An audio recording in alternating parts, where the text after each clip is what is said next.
समूह है, एक दूसरे से मिले हुए हैं। चाहे आजाद समाज पार्टी हो, चाहे भाजपा हो, आजाद समाज पार्टी भाजपा की टीम है। इसका जीता जाता समूह उनके जो यहाँ पे चुनाव लड़ रहे हैं केंद्र से लड़ने, गवर्नमेंट ने, भारत सरकार ने, प्रदेश की सरकार ने उन्हें 22+ की श्रेणी दी। चुनाव तो हमारे जैसा लड़े, इन्हें तो नहीं था। तो साथियों, किसी के बहकावे में मत आना। आजाद समाज पार्टी भाजपा की बी टीम है। और साथियों, एक बात और बताऊं, हम सभी को अपने बुजुर्गों को समझाना पड़ेगा कि 19 तारीख को अपना वोट खड़ा न करना, साइकिल के निशान पर पता दबाना और अपने प्रत्याशी को भारी बहुमत से चुनाव जीतना। इसी के साथ जय हिंद।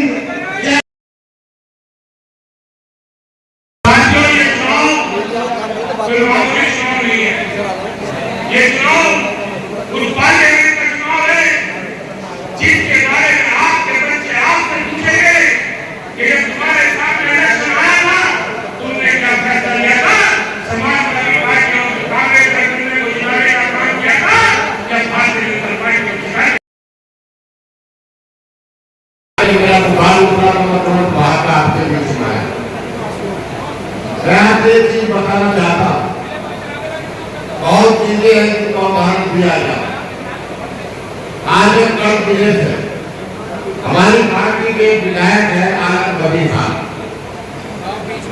वो 24 घंटे के क्षेत्र में रहते, लेकिन नामांकन करने के बाद अपने क्षेत्र में नहीं जाते, भारतीय जनता जिताने का काम करते। मैंने भी उनसे कुछ सीखा। रात मेरी 33वीं रात थी जब अपने घर रुका। जब तक मेरा मकान यहाँ है, मैं बता रहा हूँ आप तक मेरी 33वीं रात थी जो मेरी मैं रुका हूँ, ये तो आपके बीच में रहने का काम करूँ। मैं आपसे दरख्वास्त करना है, ये लगेगा कि लोकसभा विधानसभा के टोटल में 55,000 वोटों से जीती हुई लोकसभा, किसी ने कपड़ा को मत आ गया। ये 2024 का चुनाव या तो पहला चुनाव मान लो या आखिरी चुनाव मान लो, ये तुम्हें तय करना है। केवल भी बच्चों का मुस्तकबिल कहा लिया जाए, संविधान बचाना नहीं बचाना, लोकतंत्र बचाना नहीं। और मेरे सैनिक समाज के लोग भी यहाँ ढूंढ रहे हैं, मेरी पार्टी के पदाधिकारी, ऐसे समाज के लोगों को कहना चाहता हूं, ये तुम्हारे इम्तिहान का टाइम है। मुस्लिम समाज का कोई तरफा वोट देकर जिताने का काम किया था और आपको उत्तर प्रदेश में डबल तोहफा मिला। आपकी जिम्मेदारी एक वोट समाजवादी पार्टी को पड़ना चाहिए। मैं फिर आपको कहना चाहता हूं, समाज के लोगों, मैं बूथ देखूंगा, मैं देखूंगा मैं नामों का सही नाम किसने बचाई और किसने कटाई, मैं देखने का काम करूंगा। मैं 5 समाज के लोगों से भी कहना चाहता हूँ, मैं प्रजापति समाज के लोगों से कहना चाहता हूँ, मैं प्रत्येक समाज के लोगों से कहना चाहता हूँ, जब आप आते हो तो आपके लिए मैं इलेक्शन जो आता करता हूँ, आपसे बैठ के भी बात करता हूँ, आपका दूध रखने का काम। आज मेरी आपको विनती, मेरी दरख्वास्त, मैं हाथ जोड़कर आपको विनती करना चाहता हूँ, मैं कुर्ता फैलाकर आपको भी मांगना चाहता हूँ कि एक वोट के बात कहता हूँ कि नूरपुर में विधायक थाने नूरपुर में हमारी सरकार के लिए किसी की औकात नहीं है। आपको मिलती है, अगर आपने गड़बड़ करने का काम करा तो समझिए आपने अपने विधायक बनने का काम करा। मैं आपसे मिलती भी बात करना चाहता हूँ। एक एक वोट समाजवादी पार्टी को पड़ा दिए। मेरे आपका हाथ जोड़ कर देखिए, मुझे बुखार था लेकिन आपको आज ले आपके बीच आया हूँ। कृपया मेरी बात का सम्मान करने का काम है। इन शब्दों के साथ आपसे विदा लेता हूँ। जय हिंद।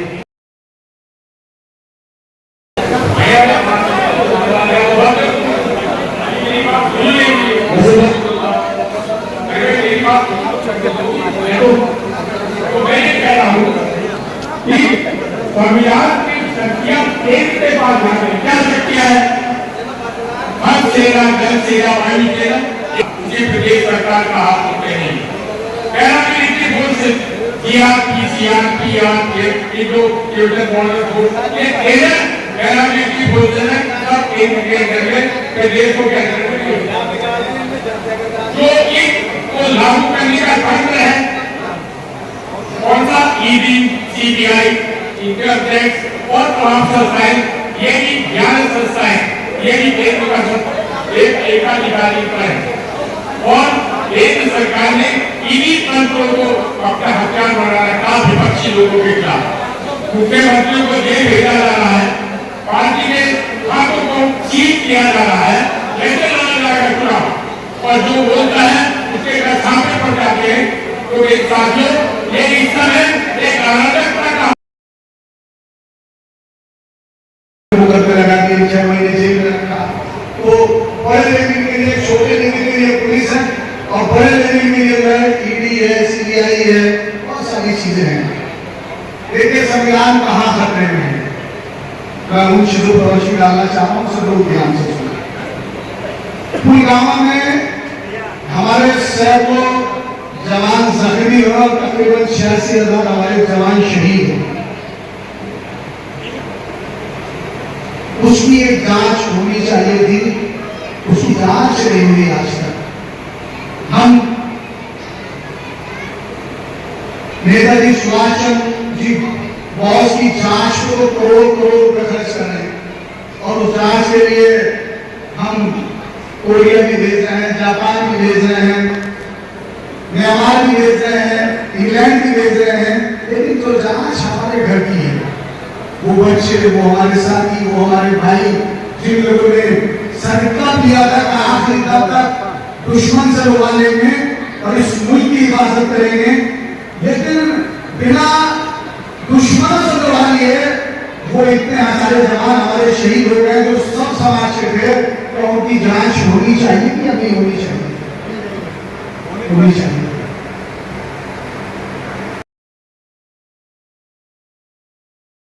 क्या इसकी जांच होनी चाहिए? कोई है ये बात कहने वाला कि भाई इसकी बात होनी चाहिए, नहीं होनी चाहिए? किसी उद्योगपति ने आत्महत्या नहीं की।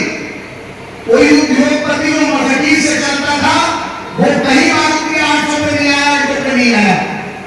वो कल मर्सिडीज BMW से चला था, आज उसने चार्टर्ड प्लेन ले लिया। इसकी भी जांच होनी चाहिए, नहीं होनी चाहिए? चलिए बहुत बहुत बड़ी बात है और ये बातें मैं करूंगा, शाम हो जाएगी। मैं ये कहता हूं कि आपके पड़ोस में नेटवर्क में जिस तरह से किसानों का एक बहुत गंदा बिल था, और मैं कहता हूं, मन से कहता हूं कि वो दलाई राहुल जी ने स्टार्ट की थी पंजाब से, और उसे एंड जो है वो हमारे राकेश टिकैत जी ने की, और वो बधाई के और दुआओं के मुस्तहिक है। अगर वो लड़ाई ना होते तो आज जो बहुमत है उसके भी कम से कम 50 के पायदान और नीचे होती। जो आज 250 पौने 300 का 10 किलो का आटे का कट्टा है वो कम से कम 800 रुपए का आज होता। तो कम से कम जिन लोगों ने संघर्ष किया है हमें उनकी बात भी करनी चाहिए। तो देखिए वो लड़ाई लड़ी गई, जिस तरह से किसान बिल इस देश के लिए एक राहु की काली छाया थी, उसी तरह से NRC CAA भी एक राहु की काली छाया, काला कानून था हिंदुस्तान के लिए। असम है रुक जाए, मेरी बात सुनने वाला मैं घटना नहीं चल रहा, रुक जाइए। देखिए मैं कह रहा हूं कि आज तक पूरे हिंदुस्तान में जिस तरह से किसान विरोधी बिल पे जो है वो चर्चा होने या धरने प्रदर्शन होने, उसी तरह से कोई धरना कोई प्रदर्शन नहीं, लेकिन एक बड़े जो इस देश की 18% 19% जनसंख्या है, उसे लगा कि हमारे खिलाफ बिल पास हुआ है, तो उसने एक नमाज के बाद एक सुकून के साथ एक अपना पूरे हिंदुस्तान में प्रदर्शन हुआ। कहीं कहीं उसमें कुछ लोगों ने जाकर के कहीं बदतमीजी की कि उसे दरगुरेज नहीं किया जा सकता, लेकिन जो आपके नेटवर्क में हुआ वो सबसे अहम चीज है। उस वक्त के जो एसपी थे उन्होंने राजनीति, देखिए पुलिस ने, हाँ ये हुआ कि पहले राजनीति शरीर में गोली लगी तब पुलिस ने गोली चलाई। आपका पड़ोस है, आपका करीब है, सभी समाज के लोग भी हैं, यहाँ मुस्लिम समाज के और सब समाज के लोग हैं।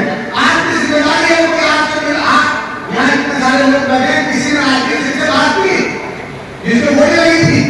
नहीं, मैंने की है, कई मरतबा की है। राजनीति से जो गोली लगी थी वो पुलिस की गोली लगी थी, और बाद में परिवार के जबान से निकले हुए बातें संविधान बनी है। ये किसी और पार्टी के राष्ट्रीय अध्यक्षों की बात नहीं कर रहा। जब से मुल्क आजाद हुआ और मुल्क आजाद होने से पहले जो नेहरू जी ने कहा वो किया, जो जय जवान जय किसान का नारा लाल बहादुर शास्त्री ने दिया वो किया, इंदिरा जी ने जो योजनाएं चलाई वो चलाई, वो कहा वो किया। राहुल जी भी जो कह रहे हैं वो होगा, तो मैं दोबारा रिपीट कर रहा हूं कि सरकार समाजवादी गठबंधन के प्रत्याशी को आप जिताइए। ये अगर जीत के जाते हैं तो हर एक बेरोजगार गरीब महिला के खाते में 1 लाख रुपए आएंगे। ये चुगलेबाजी नहीं है, हकीकत है, लिख लीजिएगा इसे।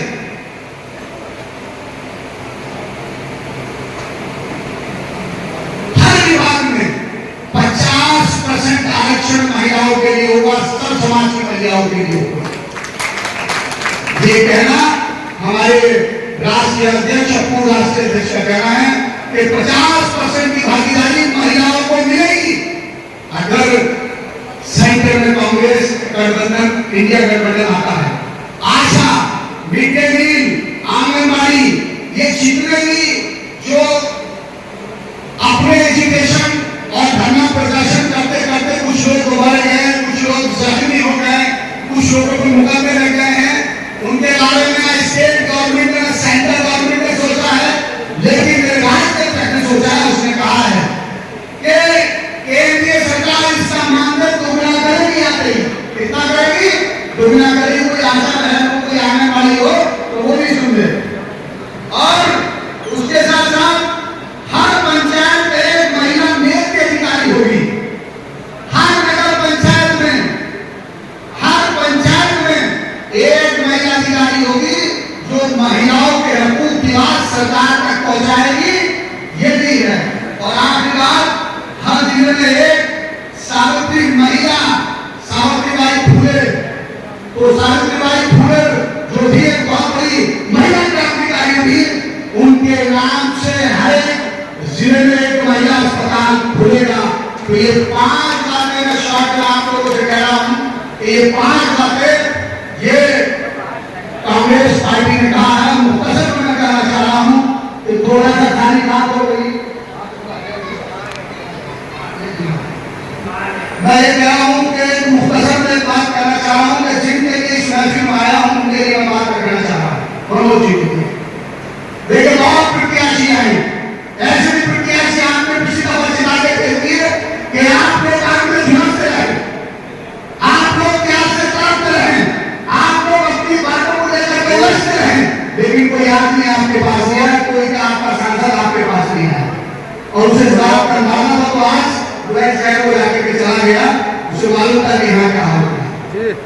देखिए तो पानी का होता है, मैं ज्यादा कुछ नहीं कहूंगा। और बोले मैं भी फिर ऐसा कैसा कुछ है, करता कुछ होता कुछ है, लेकिन ये आदमी जो आपके सामने बैठे मनोज जी, ये बादशाह थे।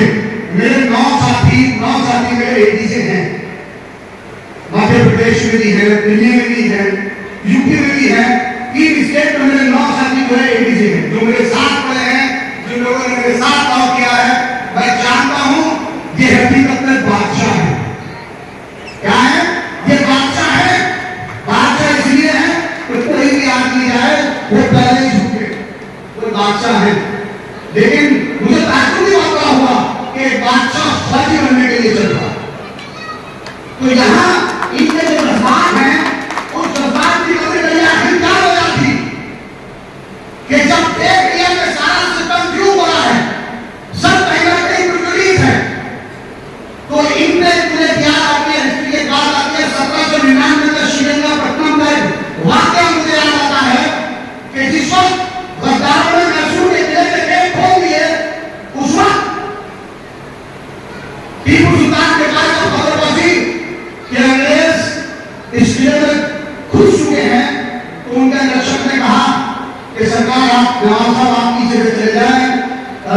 अपना अभी कोई ग्रुप था उसमें चले जाए, तो उन्होंने 2 बातें कही थी, मुझे बड़ी अच्छी लगती है कि मैं 100 दिन की जिंदगी से 1 दिन की जिंदगी जीना पसंद करता हूं।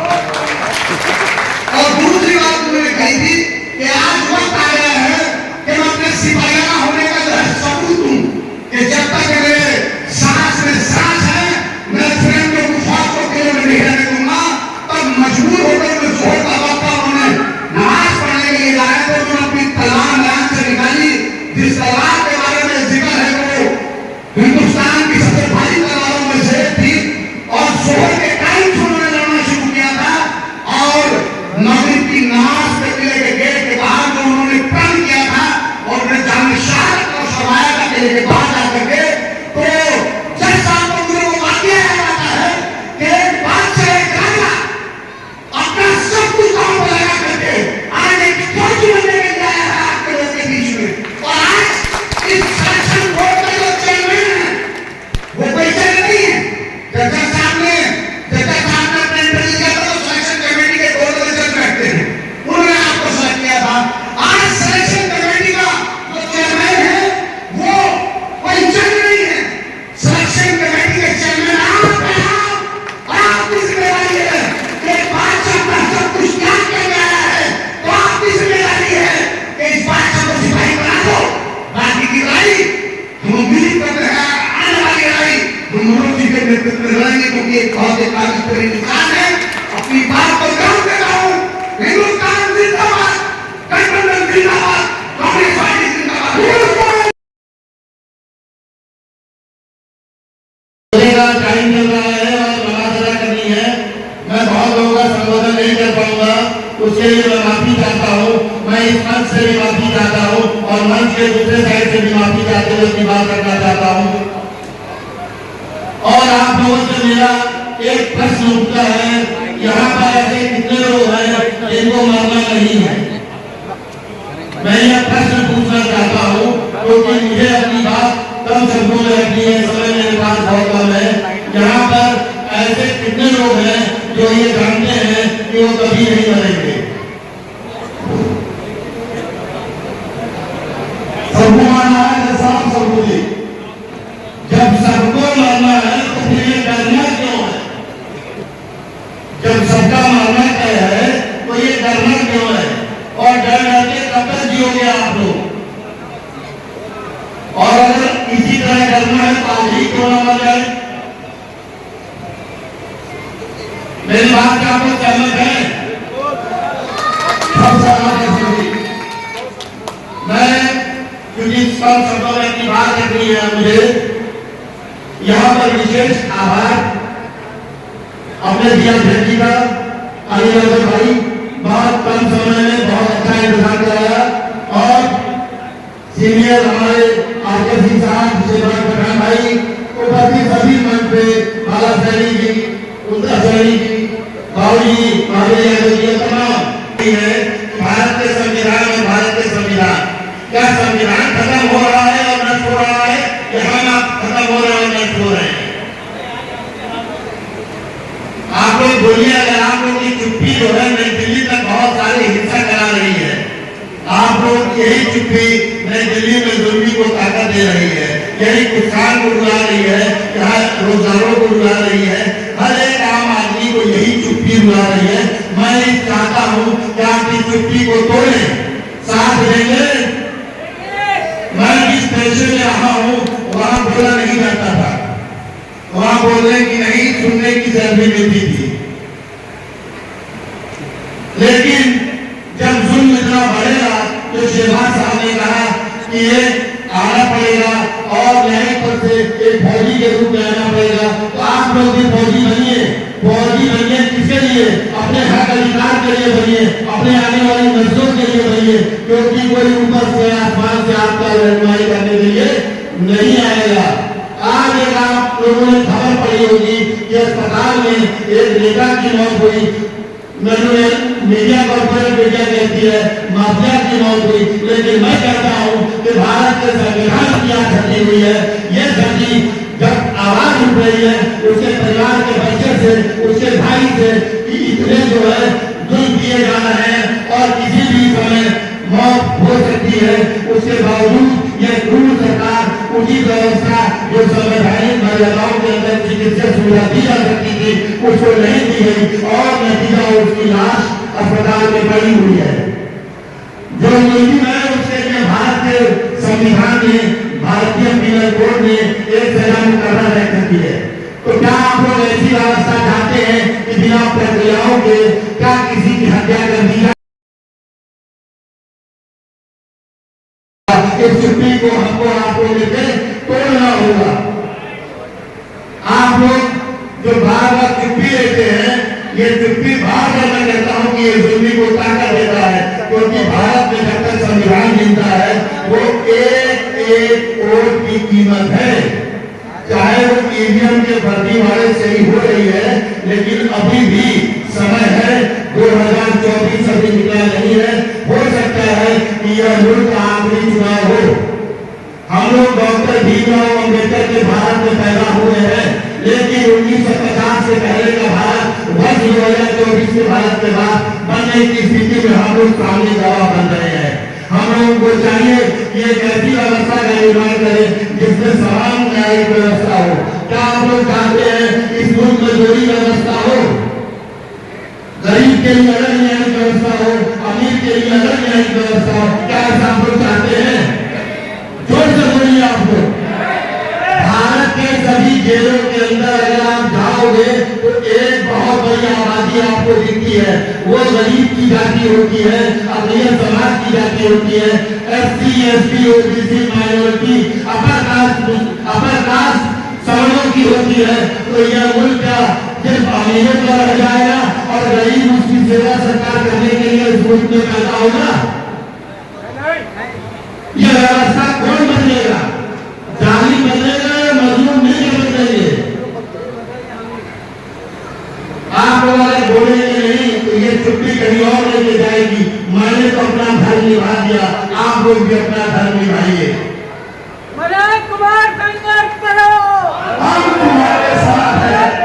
जैसा आप संघर्ष करो, हम तुम्हारे साथ हैं। जैसा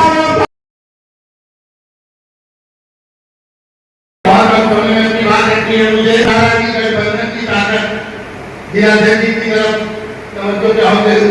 अब समझ में आ रहा है कि गठबंधन की जरूरत क्यों थी। जोरदार तालियां बजाइए। यह गठबंधन इसी तरीके से मजबूती से पुरजोर तरीके से इस संविधान की योजनाओं का उठा के जो संविधान में विश्वास नहीं करते हैं उनको पास करेगी। और समाजवादी पार्टी के प्रत्येक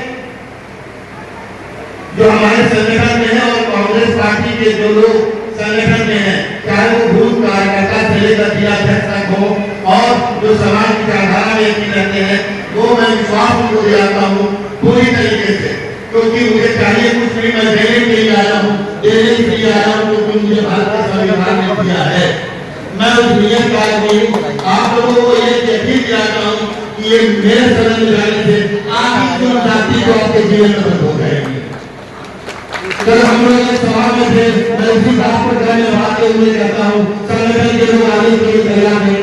मैंने पूछा क्या कि बात क्या है, तो बताया गया कि पीछे कोई कप्तान साहब थे, वो फांसी मुकदमे बहुत लगवाते थे, साहब 17-18 मुकदमे लग गए हैं एक ही दिन में। अब बताइए हम लोग कैसे आ गए? तो मैंने बोला कि ये कहा लिखा है कि कप्तान अगर आपके ऊपर मुकदमे कराएगा, सरकार आपके ऊपर मुकदमे कराएगा, तो आप कप्तान के ऊपर और आप सरकार के ऊपर मुकदमे नहीं करा सकते। यह आप जानिए, क्योंकि सरकारी कोई भी हो, चपरासी से लेकर अधिकारी तक, वो जनता का नौकर है। क्या है? आप नौकर की हैसियत दिलाइए। सारी सैलरी, सारी प्रिविलेज, जितने भी विशेषाधिकार है सरकारी, वो आपके कमाए हुए धन से वो मजलूम वो व्यवस्था कायम करके आपके ऊपर दे रहे हैं। लेकिन उनके ऊपर लिमिटेशन है। हमारे बहुत ही बड़ी आईएएस RK साहब को बहुत लंबा अनुभव है, भारत के संविधान की अच्छी जानकारी है, कुछ बातें बहुत अच्छी शेयर की इस बात के माध्यम से। आप भी कप्तान के ऊपर मुकदमे कर सकते हो, आप भी दरोगा के ऊपर मुकदमे कर सकते हो, आप भी इंस्पेक्टर के ऊपर मुकदमे कर सकते हो। मनाही कहाँ पे है? यह डर को निकालिए आप लोग। अगर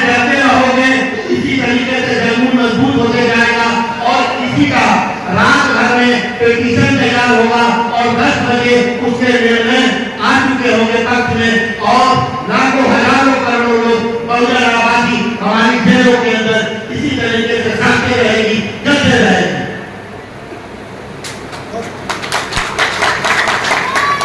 आप लोग मेरा साथ दीजिए, इंडिया के बंधन का साथ दीजिए।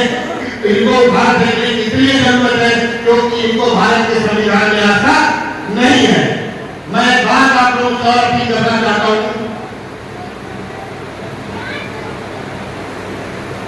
एक और बात आई, अभी हम लोग पढ़े हैं, कुछ हिंदी मीडियम में पढ़ रहे, कुछ इंग्लिश मीडियम में पढ़े, लेकिन हम लोगों ने लिंचिंग शब्द नहीं सुना था। आप लोगों में से लिंचिंग शब्द 10 साल पहले किसने सुना था? ईमानदारी से बताइएगा लोग। आप लोगों की सुनी नहीं वो चीज अब लिंचिंग हो रही है, लिंचिंग हो रही है, और हम आपकी चुप्पी बनी हुई है। नेटवर्क की बार बार मुझे बात बताई जाती है जनता के बीच में कि पुलिस ने जांच की, तो हमने कहा कि पुलिस ने जांच की तो आपने क्या किया? क्या पुलिस इस मुल्क में भारत में जुर्म करने के लिए बनी है? मैं पूछता हूं आप लोगों से, मैं तो 70 साल उसका फल बैठा। क्या पुलिस की जो व्यवस्था है भारत के संविधान में जुर्म ज्यादती करने के लिए बनी है? तो फिर जुर्म ज्यादती होगी क्यों है आपके साथ? इसको सोचो आप, इसको कोई और नहीं सोचेगा, क्योंकि 1950 से पहले 600-700 परिवारों को जो व्यवस्था दी गई थी वही व्यवस्था आज धीरे धीरे सेलिब्रिटियों के माध्यम से 500-600 परिवारों में चलती जा रही है। उस व्यवस्था को हम लोग को तोड़नी है, वो आपसी समानता को तोड़नी है, जो सामाजिक असमानता है वो तोड़नी है, क्योंकि हम लोग भी जातियों और खातों में बटे हुए हैं, अपने अपने विचारधाराओं में फंसे हुए हैं। मैं सिर्फ कहता हूँ कि इंसान की सिर्फ 2 जात होती है, एक मजलूम की जात और एक जालिम की जात। मैं मजलूम के साथ हूँ और आप भी मजलूम के साथ बनिए, ये हमारी और आपकी नैतिक जिम्मेदारी है। 19 तारीख का जो दिन है, 19 अप्रैल, वोट देने का, यह वोट देने का जो शुक्रवार के दिन रखा गया है, हमारे महान इलेक्शन कमीशन ने इसको बहुत उचित दिन समझा और जुमे के दिन पहला चरण का चुनाव कराने की नीति बनाई। और कमाल की बात यह है कि दूसरे चरण का भी जो ये महा लोकतंत्र का जो चुनाव है वो भी जुमे का दिन है। तो इशारे से नहीं, मैं साफ और स्पष्ट शब्दों में बताता हूँ आपको कि ये व्यवस्था ली गई है 19 तारीख को, 26 तारीख को एक बहुत बड़ी आबादी को रोकने की साजिश है। सहमत है? तो जब चोर, अगर आप पहचान जाए कि चोर है और चोरी करेगा तो आपको क्या करना चाहिए? चौकन्ना हो जाइए, चौकन्ना आप हो जाए, और जैसे ही आपका बटन दबेगा, नई दिल्ली में अगर ऐसे लोगों ने बटन दबाना शुरू कर दिया तो ये 24 घंटे में सरकारें बदल जाएंगी और एक ग्रुप सरकार को बदल जाना चाहिए। एक बात आखिरी मैं और आप लोगों से शेयर करना चाहता हूँ। बार मन में आता है, शायद मैं न्यायपालिका से अभी 7-8 महीने पहले आया हूँ, लेकिन मैं हूँ बहुत ही कमजोर समाज का, तो हम लोगों के घर में हर कोई भोजन नहीं हो सकता है, समाज बहुत असमानताओं से भरा पड़ा हुआ है। लेकिन यह व्यवस्था की चोट, चाहे वो कांस्टेबल हो, चाहे डीजीपी हो, चाहे मुख्यमंत्री हो, आज की तारीख में हर आदमी रो रहा है। डीजीपी भी रोता है, इलेक्शन कमिश्नर भी रो रहा है, प्रधानमंत्री भी रोते हैं भी से। तो भाई देखते हैं आप लोग, सुरेश साहब का 24 मिनट का सदन के अंदर का भाषण है और माननीय कांतिलाल साहब भाव लगाते हैं, जिनका समाज कमजोर होता है उनका नेता कमजोर होता है। कांतिलाल साहब अपने मंचों से कहा करते थे, जिसका समाज कमजोर होता है उसका नेता भी कमजोर होता है। तो मैं चाहता हूँ कि मेरा समाज मजबूत हो, उसका नेता भी मजबूत होगा। बहुत कम समय में आप लोग आए, रोजे के समय आए, बहुत समय खराब न करते हुए आप लोगों का मैं बहुत धैर्य से शुक्रिया अदा करता हूँ और आप लोगों को यकीन दिलाता हूँ कि अगर मुझे अवसर मिलता है तो यह नगीना ही नहीं, इस मुल्क के सियासत में बहुत बड़ा परिवर्तन आएगा। या तो मैं नहीं तो या तो बहुत बहुत आभार। जय हिंद।